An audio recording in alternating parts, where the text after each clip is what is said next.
La période d'essai est un dispositif qui permet à l'employeur d'évaluer les compétences du salarié et au salarié d'apprécier si les fonctions occupées lui conviennent. La période d'essai n'est pas obligatoire. S'il y en a une, le contrat de travail doit la mentionner, ainsi que la possibilité éventuelle de la renouveler. Sa durée varie en fonction du type de contrat de travail et en fonction de la catégorie professionnelle du salarié. Le décompte des jours de la période d'essai se fait de manière calendaire, c'est-à-dire que tous les jours de la semaine comptent.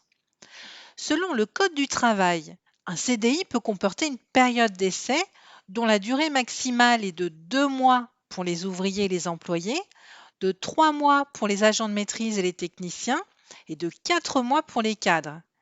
Cette période d'essai peut être renouvelée une fois. Pour un CDD, la période d'essai est de 1 jour par semaine de contrat de travail avec un plafond de durée maximale. Cette période maximale est de 1 mois si le CDD a une durée supérieure à 6 mois, tandis qu'elle ne peut dépasser une durée de 2 semaines si le contrat est d'une durée de 6 mois ou moins. En CDD, la période d'essai ne peut pas être renouvelée. Pendant cette période d'essai, la rupture du contrat est facilitée. L'employeur comme le salarié peuvent rompre sans motif le contrat. Il faudra tout de même respecter un délai de prévenance, c'est-à-dire un délai de préavis.